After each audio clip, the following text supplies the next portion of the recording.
Olá, espero que você esteja bem. Está assistindo aí a nossa palestra, que faz parte do nosso programa de divulgação científica, educação ambiental, ações pro-aves, com o título Colisão de Aves em Vidro, enxergando soluções para um problema invisível. Meu nome é Afonso, eu sou biólogo e coordenador de projetos do AMA.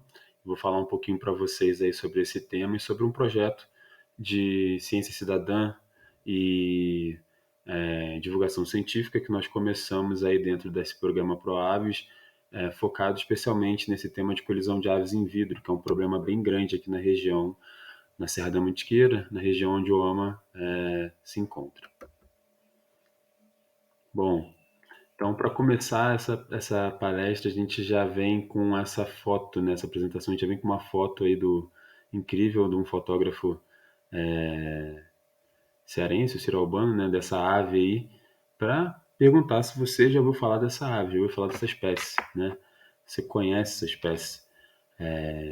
Se ela ocorre na sua região, se você já ouviu falar sobre ela. Bom, essa é uma espécie bem interessante, né?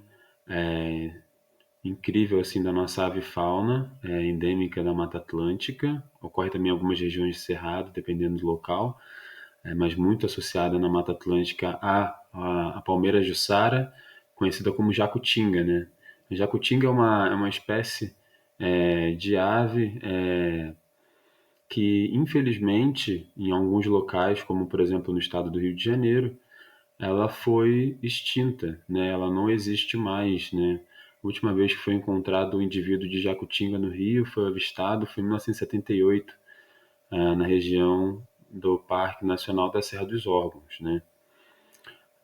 Então, uma espécie aí que nós perdemos da nossa avifauna nesse estado, né, que ocorre em alguns outros lugares e que está sendo alvo, por exemplo, de um projeto de reintrodução, né, por meio das ações do Plano de Ação Nacional para a Conservação das Aves da Mata Atlântica, o PAN das Aves da Mata Atlântica, né? Bom, mas a jacutinga não é a única espécie ameaçada de extinção que a gente tem no Brasil, né? Na última lista de espécies ameaçadas da fauna brasileira, das 8.500 espécies aproximadamente que foram avaliadas, né, mais ou menos 1.250 animais, espécies de animais foram considerados ameaçados de extinção e cerca de 257 espécies eram aves, ou seja, um número bem grande de espécies de aves ameaçadas de extinção, né? Aproximadamente ali um quinto, né, desse total de espécies da fauna brasileira ameaçada são aves, né? E dessas aves, a grande maioria das espécies são espécies de aves da Mata Atlântica, né? 90 espécies de aves da Mata Atlântica estão nessa nova lista, consideradas ameaçadas de extinção, né? Então, uma delas, por exemplo, está aqui no canto inferior esquerdo, é a Maria Leque, uma espécie aqui na nossa região bem rara, bem difícil de ser encontrada, considerada vulnerável à extinção, né? E nesses últimos 20 anos, né, a Mata Atlântica vem perdendo espécies, né?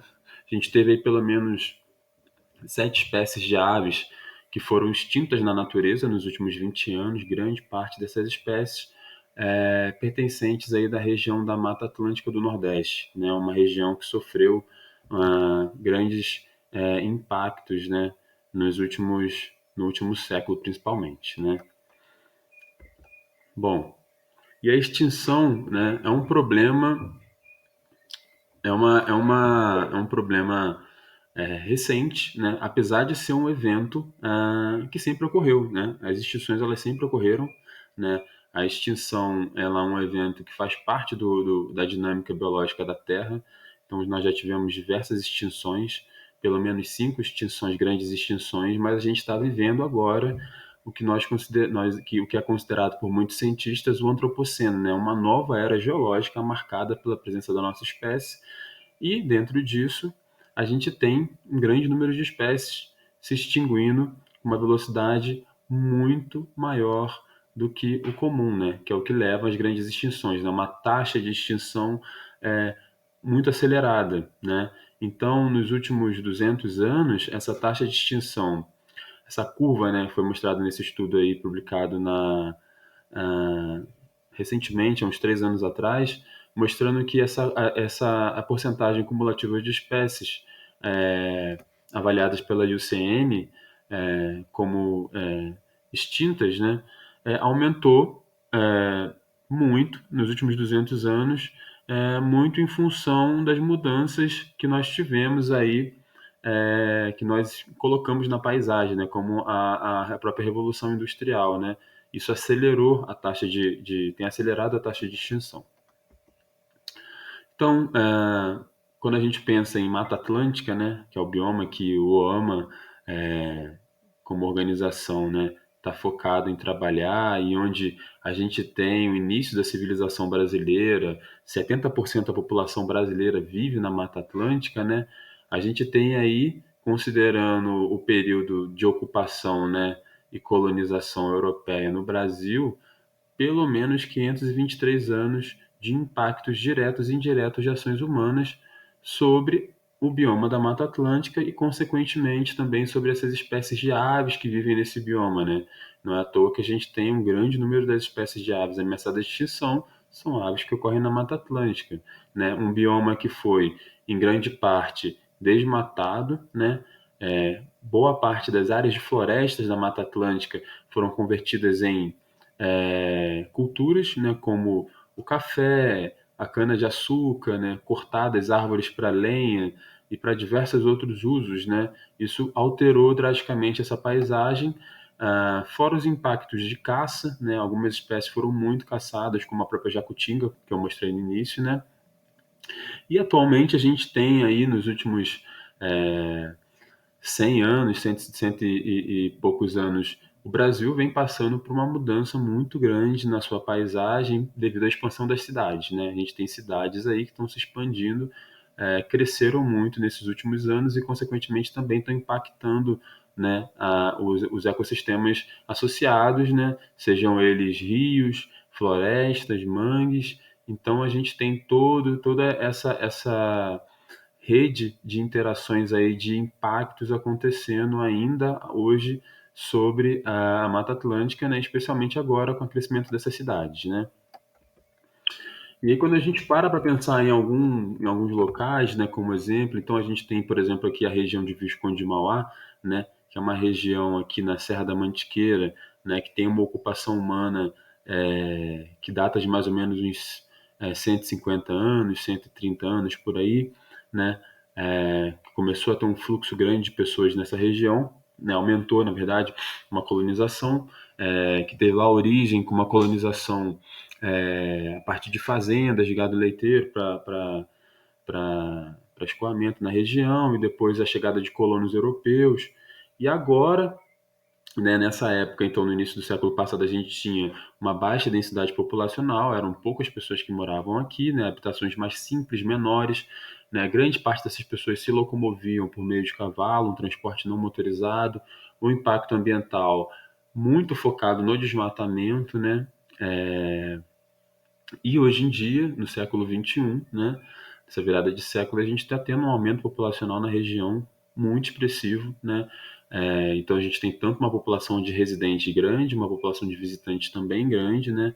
Então uma região turística, né, que tem se consolidado aí no cenário regional do Sudeste e também nacional como uma região turística na Serra da Mantiqueira, né? Como um todo, a Serra da Mantiqueira é uma região turística, né? Então tem aumentado, assim como em outros locais, a região de Visconde de Mauá, né, serve como um exemplo disso, né? Mas em diversos outros lugares no Brasil, inclusive em outros biomas, a gente pode estar experienciando esse mesmo fenômeno, né? Que é esse aumento populacional de pessoas vindo morar e pessoas que passam por aqui, né? De tempos em tempos, né? Visitantes. Então a gente tem um aumento aí um conglomerado de habitações e comércio, né? Então começa a aumentar essa infraestrutura, que era antigamente uma área rural, começa a ter pequenos núcleos urbanos, né? Então a gente tem atualmente um grande número de veículos motorizados, as pessoas estão se movimentando por veículos motorizados, que faz parte, né, da nossa nova realidade, né? E com isso impactos ambientais de alcance desconhecido, né? Os quais a gente não tem ainda uma certeza de como eles estão acontecendo, né? E de que proporção também são os efeitos que eles têm gerado nesses ambientes. Bom, então aqui pegando a região que a gente está de Visconde de Mauá, na Serra da Mantiqueira, como exemplo, né, nos últimos 15 anos, a gente teve aí o asfaltamento da estrada que dava acesso à região, né, a Dutra, que levava da Dutra até aqui o Alto da Serra, foram novos caminhos para a montanha, né, e esses novos caminhos eles trouxeram mais turistas, mais produtos, mais serviços, trouxe um desenvolvimento importante para a região, um desenvolvimento necessário, melhorou a qualidade de vida das pessoas, facilitou o acesso a hospitais, facilitou o acesso a produtos, né? Movimentou a economia local, mas também mudou muita coisa, né? A paisagem tem mudado, a gente tem, como eu disse anteriormente, né, uma maior ocupação é, geográfica, né? Mais casas, mais pessoas estão morando aqui e com isso tem todos os efeitos, né? Consequentes de um aumento populacional, né? Humano numa área onde a gente está no mosaico de unidades de conservação, né? Então, como pensar em conscientizar essas pessoas sobre o local onde elas estão e sobre os problemas que a gente está vivendo, né? Então, assim como em Visconde de Mauá, em todas as cidades, a gente tem problemas ambientais associados ao nosso modo de vida, né? E, diante disso, né, a equipe Toama, nós como pesquisadores e educadores, né, a gente trabalha com as pessoas, decidiu, né, começar a trabalhar com as pessoas essa percepção, né, que os nossos hábitos, os nossos costumes, eles alteram as paisagens, né, e essas alterações nas paisagens afetam as aves. Então, mesmo em cidades, né, mesmo em ambientes completamente urbanos, nós temos, além das pessoas vivendo, seres vivos vivendo, de outras espécies, né, a fauna silvestre acontecendo ali, né, algumas espécies que resistem a esse ambiente e graças e que bom que elas resistem, né? E elas estão tentando sobreviver ali e cabe a nós, né, como sociedade e como pesquisadores e como gestores públicos, dar condições para que essas espécies continuem acontecendo, para que a gente tenha um ambiente também de qualidade para os seres humanos, né? Então, a gente tem cidades, né, que estão crescendo cada vez mais, a gente precisa dar atenção aos efeitos que esse crescimento urbano pode trazer nas espécies. Então, diante disso, né, o AMA como uma organização pegando, se baseando na premissa das ações bird friendly, né, desse rótulo, né, dessa ideia que veio muito lá de fora, né, uma certificação para produtos, e a gente decidiu adequar, né, adaptar essa ideia de mostrar para as pessoas que elas podem ser, elas podem desempenhar ações a favor das aves, né? Elas podem realizar, elas podem viver de um modo que elas também contribuam para a conservação das aves, né? Então nós criamos um programa de divulgação científica e educação ambiental chamado Ações Pro Aves, né? Onde a gente está tentando estimular as pessoas a terem iniciativas conscientes, criativas e eficazes, né, para colocar no dia a dia delas, né, seja como organização, seja como cidadão comum, mas que favoreça a conservação e a proteção das aves, né, em um meio ambiente. Então a gente identificou 6 temas principais nesse programa, que é o impacto dos animais domésticos sobre os animais silvestres, né,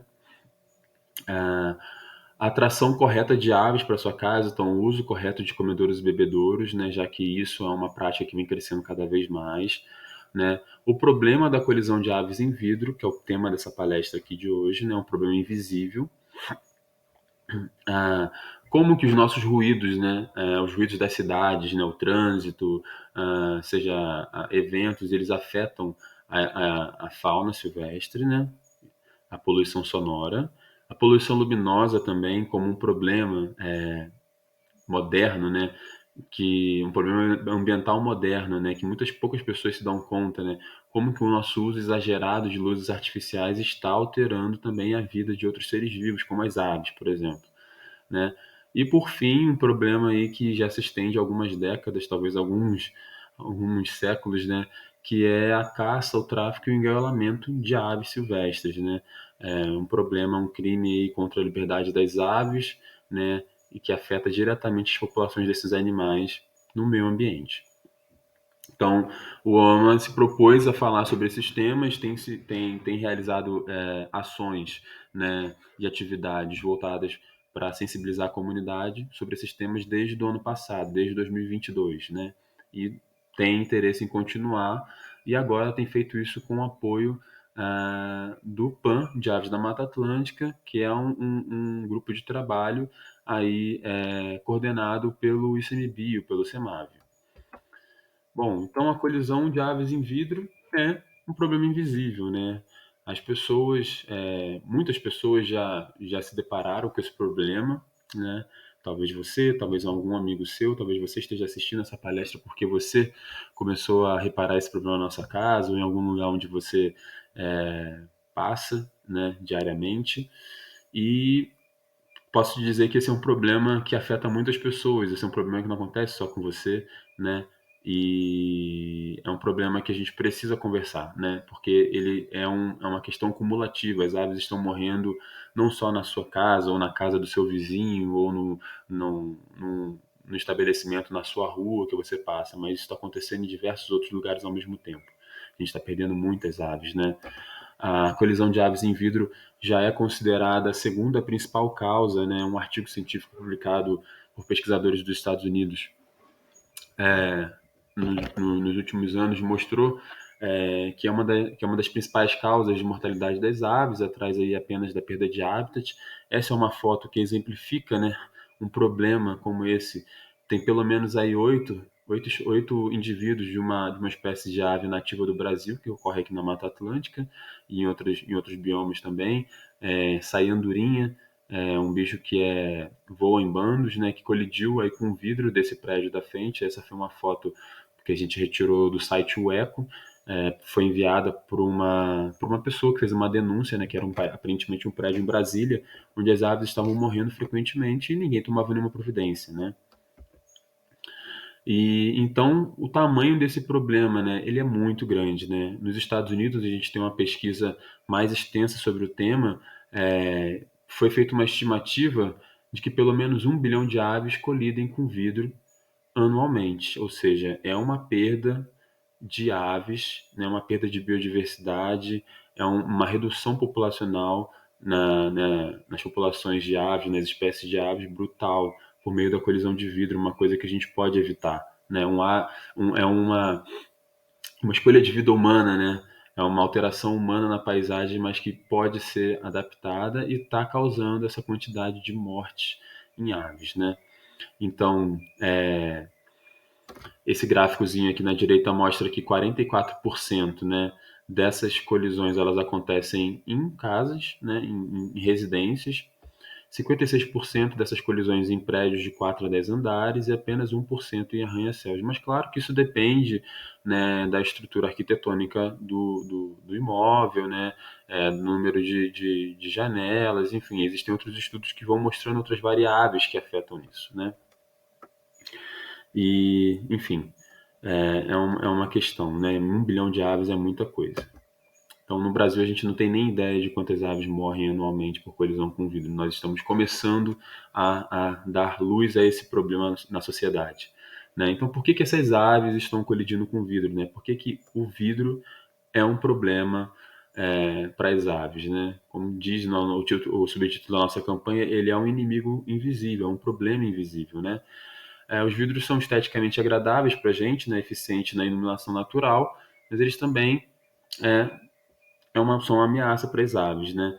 Por dois motivos, principalmente por motivos que estão relacionados às características físicas dos vidros, né? Ou eles são completamente transparentes e as aves não identificam que ali existe uma barreira, né?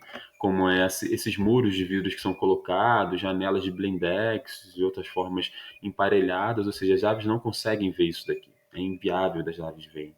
Essa foi uma foto que eu tirei na Avenida Paulista, em São Paulo, um prédio, acho que é o Banco Central do Brasil. Né? Então, o uso desse tipo de muro de vidro aí é fatal para muitas aves, às vezes em alguns prédios para centenas de aves por ano, né?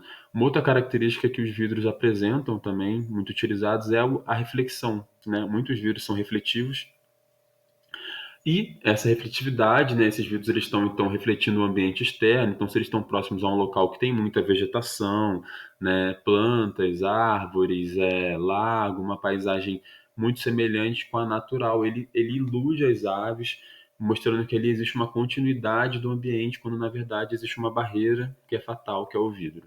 Né? Então as aves, mesmo com uma habilidade incrível de visão que elas têm, né?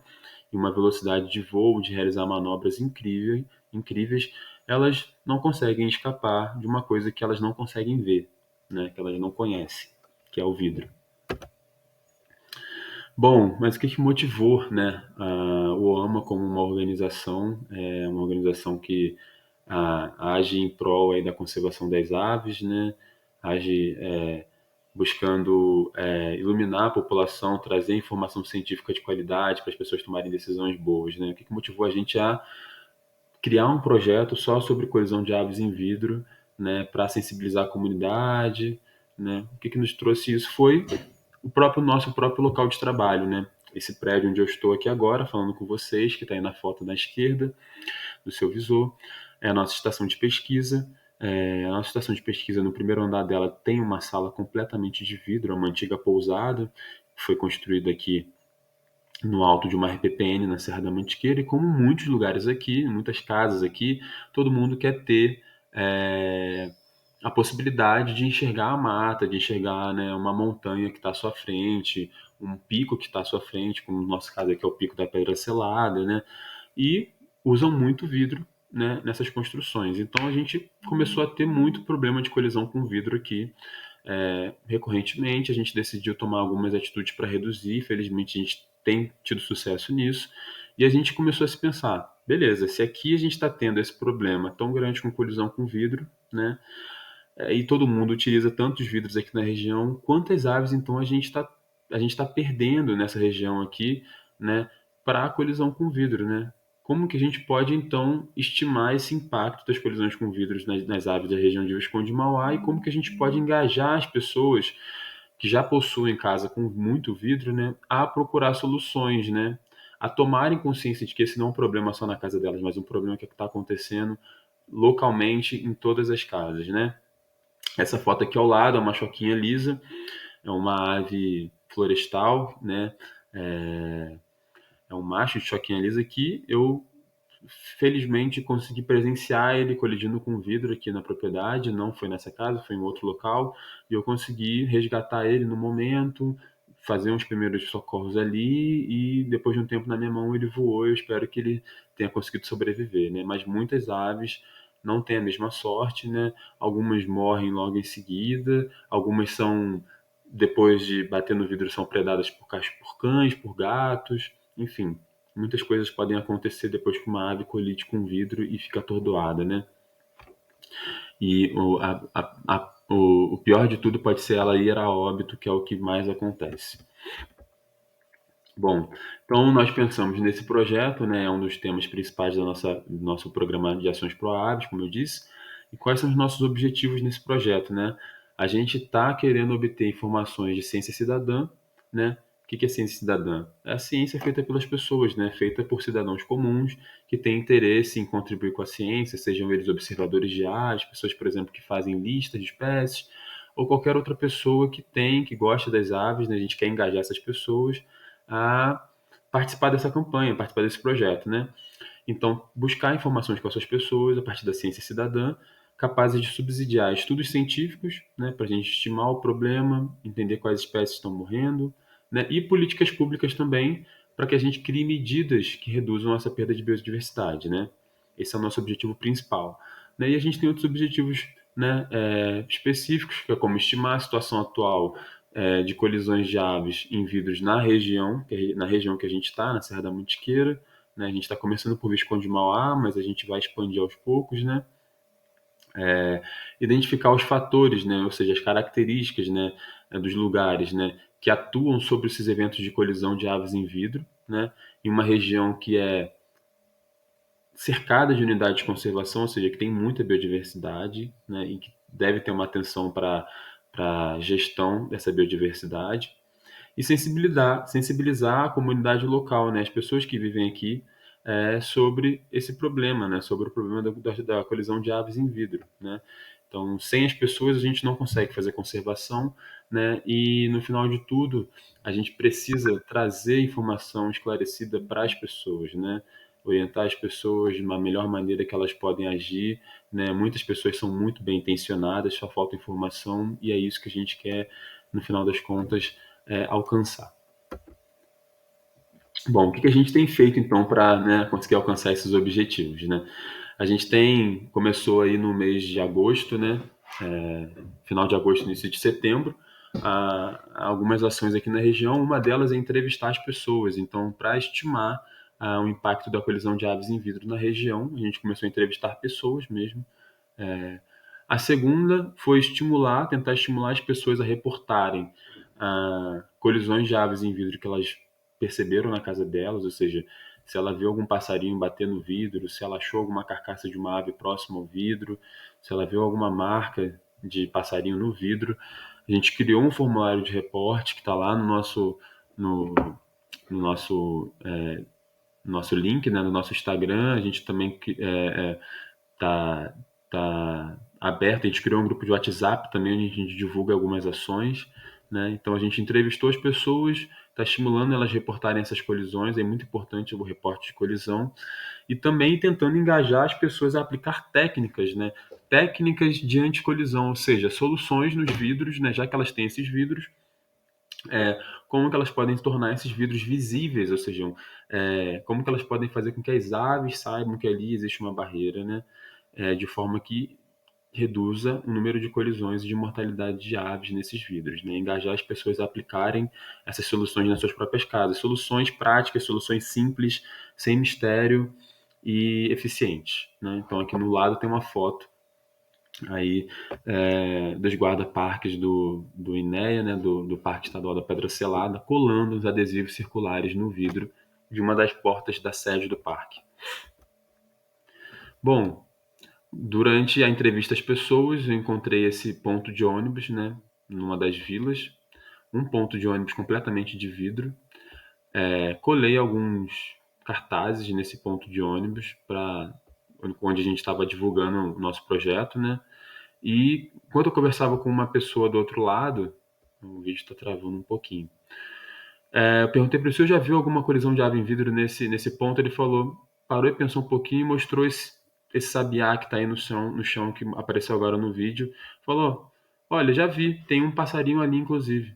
E aí tinha esse sabiá do lado do ponto de ônibus, né? Então, para a gente poder pensar um pouquinho na cidade, por exemplo, aqui de Resende, que é uma cidade na região aqui da Mantiqueira do Rio de Janeiro, diversos pontos de ônibus nesse mesmo formato de vidro. Ou seja, provavelmente é um problema que está acontecendo na cidade que a gente tem até interesse em investigar melhor, né? E a gente, durante então a divulgação da campanha, eu pude ver, infelizmente, presenciar uma ave morta devido à colisão com vidro, né? Esse sabiá que está aqui colidiu nesse ponto de ônibus aqui. Os vidros são uma E aí, ameaça invisível para as aves e uma cabe a outra, um outro nós assunto que nós tivemos protegê-las. foi, O junto com OAMA, junto à o equipe Parque do Estadual da Parque Pedra Estadual da Selada, Pedra foi Selada, tornar visível essas identificou que o portas de corredor vidros na que estão sede lá do na sede do parque, parque, com né? portas e janelas de Portas de vidro, vidros onde estão gerava um acontecendo muitas grande colisões. risco de colisão para as aves. Com o apoio da equipe de guarda-parques, marcamos os espaçamentos e aplicamos adesivos circulares em um dos lados do corredor. No outro lado, aplicamos adesivos refletivos, doados gentilmente pela Window Alert. Esses adesivos refletem a luz ultravioleta, um espectro de cor que as aves enxergam melhor. Os adesivos refletivos são importados e por isso têm custo elevado. Já Então os nós adesivos aplicamos duas circulares soluções, né? podem ser Nesses baixados vidros, como eram 4 gratuitamente em vidros, nosso tá vendo? site 4 e portas, impressos em duas de cada qualquer lado, gráfica. pareadas. Vamos De um lado a juntos gente aplicou proteger as aves esses das adesivos colisões em circulares, vidros. do outro Ações lado Pro nós Aves aplicamos os é um adesivos programa de que divulgação refletem a luz científica UV, do né? OAMA, Todos em aplicados parceria numa com o Plano densidade de muito Ação grande, ou Nacional seja, para a Conservação das muitos Aves da adesivos Mata Atlântica. colados, né?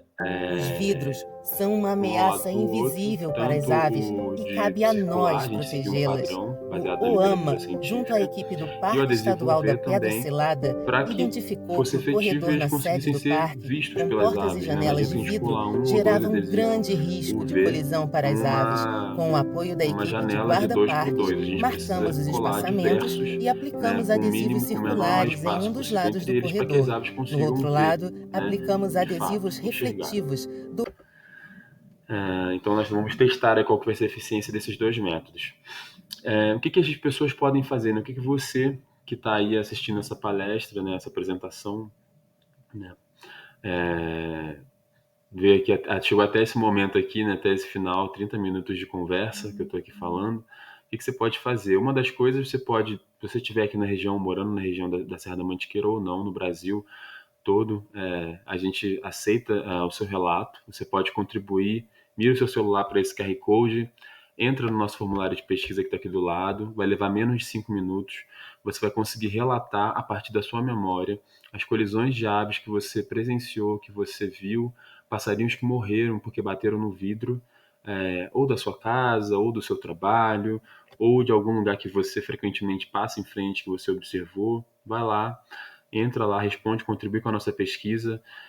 A gente já entrevistou, a gente tem pelo menos algumas centenas já de reportes, de relatos de colisão, de pessoas que relataram aí 10 colisões por ano na sua casa, 5 colisões por ano na sua casa, 7 colisões por ano na sua casa, né?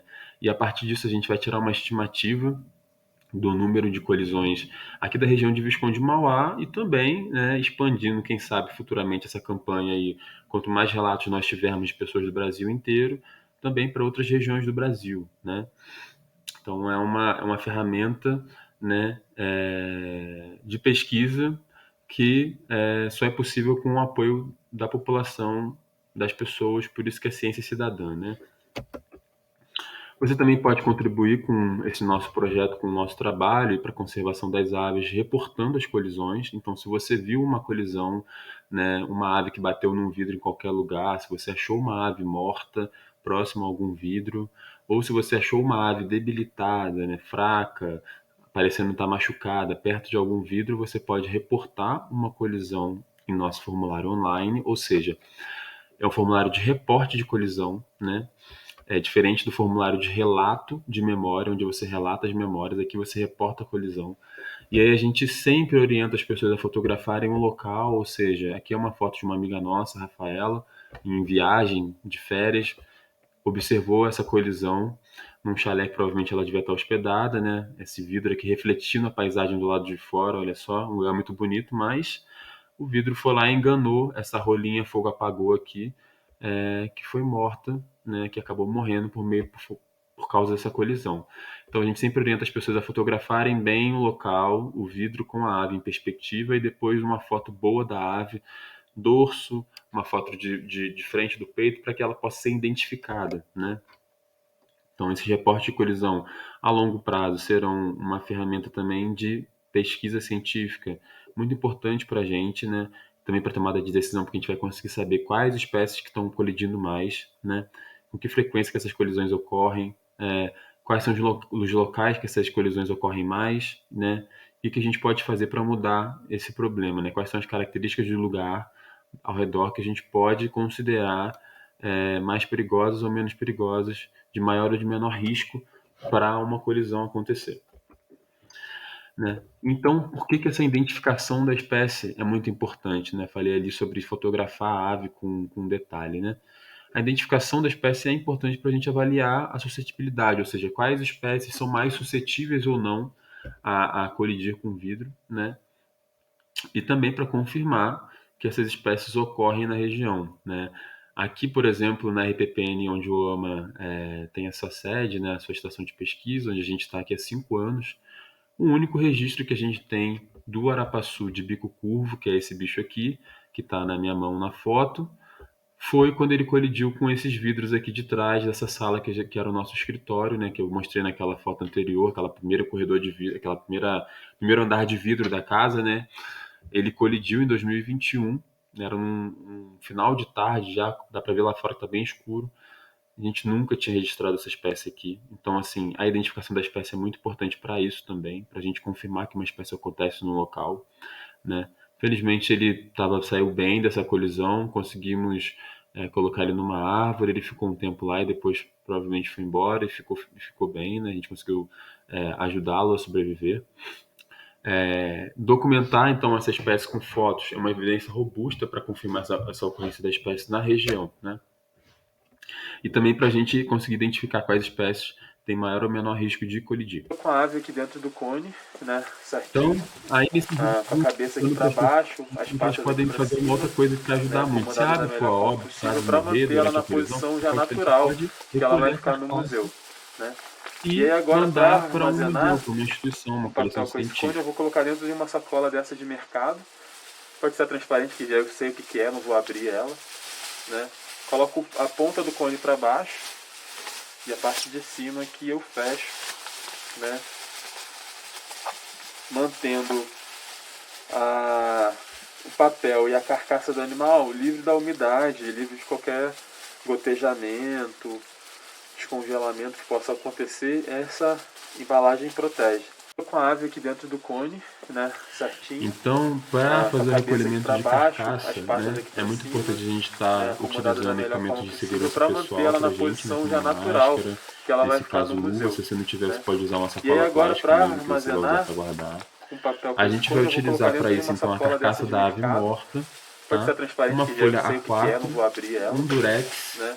Coloco a ponta do um cone para lápis baixo e uma sacola e a parte plástica. de É cima tudo que a aqui gente eu precisa. fecho, Com essa né, folha A4 você vai fazer um cone de papel, como é esse mantendo daqui, que vai ter aí a largura, a o papel espessura e de a acordo com o carcaça do tamanho da animal ave que livre você da vai colocar aqui umidade, dentro. livre de Nesse qualquer cone você vai escrever a gotejamento, lápis para que, descongelamento que caso possa ele molhe, acontecer. por exemplo, Essa caso aconteça algum embalagem protege. descongelamento, né, que você Tô vai com a guardar ave essa aqui dentro do carcaça cone, congelada no né, freezer até certinho, enviar para a coleção. com a cabeça aqui Então, para caso aconteça baixo, algum as patas aqui para descongelamento, cima, pingue alguma água, né, alguma coisa, acomodada da o melhor lápis ele forma não possível borra, para a manter ela caneta na borra no posição já papel, natural você perde que ela vai ficar no museu, informação. né. Então, E aí ali, agora a para lápis você vai armazenar escrever nesse cone com papel com esse algumas cone, eu vou informações colocar dentro de uma importantes, sacola né, dessa para de o museu, para mercado. a coleção Pode ser depois transparente, que já eu armazenar sei o essa que é, não vou ave e ela abrir ter ela, né. uma Coloco a validade ponta do cone para como dado baixo científico, que são e a parte de a cima data aqui eu que ela fecho, foi a óbito, qual que é né, o local onde ela foi coletada, né? O maior mantendo detalhe possível. Então, se você pode botar sua rua, o papel seu e a carcaça do bairro, animal sua livre da cidade. umidade, livre de Se você qualquer tiver coordenada geográfica, você pode gotejamento,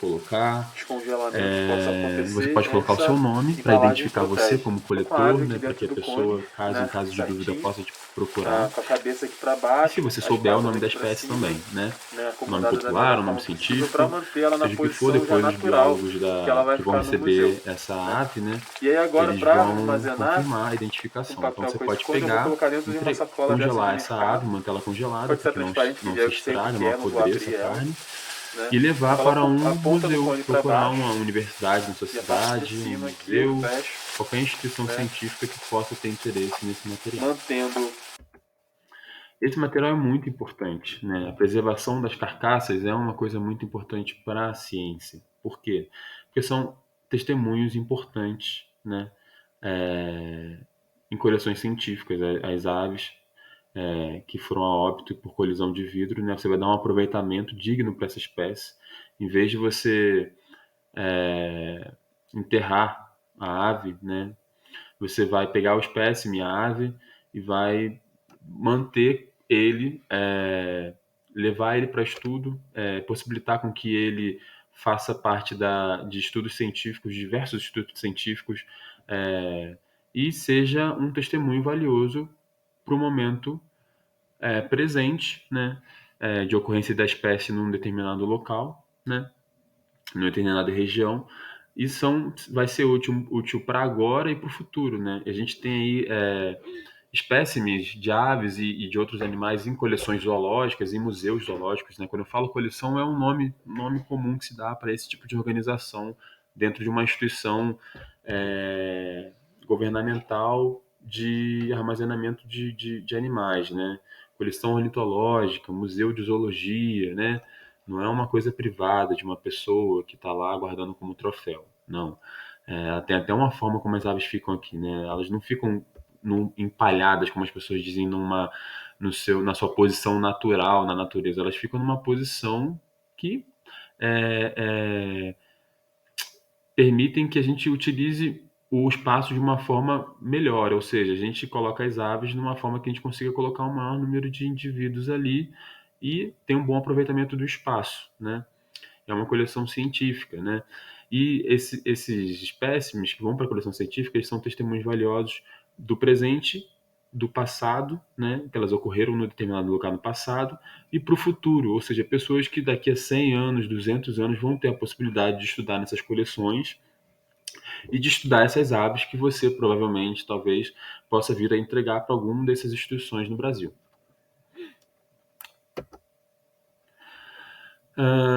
Bom, uma outra forma que você pode contribuir aí para o projeto, né, e para a conservação das aves de uma forma geral, é tornando o vidro da sua casa, do seu trabalho, no local onde você está percebendo que está acontecendo esse problema, perceptível para as aves, né? Você pode colocar adesivos circulares aqui, como nessa janela de vidro azul, tem os adesivos, essas bolinhas brancas aqui, ó, em uma distância muito pequena, para que as aves consigam ver que isso aqui tudo é um vidro só. Você pode colocar diversos outros adesivos, né, mas desde que eles cubram a maior extensão do vidro, isso é muito importante. Então não adianta colocar, como eu disse anteriormente, né, numa janela de 2x2, dois adesivos de silhueta de gavião. Isso não vai adiantar. Primeiro porque a ave não vai sentir medo daquela silhueta de gavião, isso é uma ilusão, tá? Comercial. E segundo que dois adesivos de 20 centímetros por 20 centímetros não cobrem nem 10% de uma janela de 2 por 2 metros, né? Então a gente precisa tornar esse vidro inteiro perceptível para as aves, né? Então você pode fazer desenhos também, tá vendo? Aqui tem uma pessoa desenhando com tinta à base d'água, branca de preferência, porque o branco ele destaca mais do que o preto. Muitas vezes o preto ele não é visível para as aves, né? Porque não porque ele não seja visível, ele é uma cor visível, mas nessa situação onde o interior do imóvel, da estrutura, né, onde esse vidro está instalado, se estiver escuro, o preto também fica escuro e a ave não consegue ver, né? Então ele não se destaca tanto quanto o branco. Então você pode criar, desenhar padrões, colocar adesivos, fechar a cortina, né? Fechar a cortina às vezes cortinas que não refletem também o lado de fora, isso daí ajuda muito a reduzir as colisões, tá? Bom, e é isso. Eu agradeço muito a sua presença aqui nessa apresentação, nessa fala de 40 minutos. Eu sei que não é fácil, você pode ouvir como um podcast, talvez isso. Você pode compartilhar com amigos se você gostou. Se você gostou também mais, se você quiser mais informações, mira seu celular para esse QR Code, entra no nosso grupo do WhatsApp, se apresenta, fique à vontade para falar com a gente, tá bom? E é, é isso, o OAMA é uma organização sem fins lucrativos que está aí trabalhando para a conservação das aves, para capacitar novos ornitólogos, para divulgar a ciência da melhor forma possível. O Programações Pro Aves ele é totalmente mantido pelo OAMA por meio de alguns recursos oriundos de alguns editais, como do Conselho de Biologia, algum agora ajuda do PAN, e você também pode apoiar o OAMA de outras formas, né? Entrando no nosso site, vendo algumas formas de nós apoiar, que boa parte dos nossos recursos são mantidos por meio dos nossos apoiadores e doadores. É isso, se você não conheceu o AMA, também te convido a entrar no nosso Instagram, no nosso site, conhecer os nossos projetos e as nossas ações. Muito obrigado.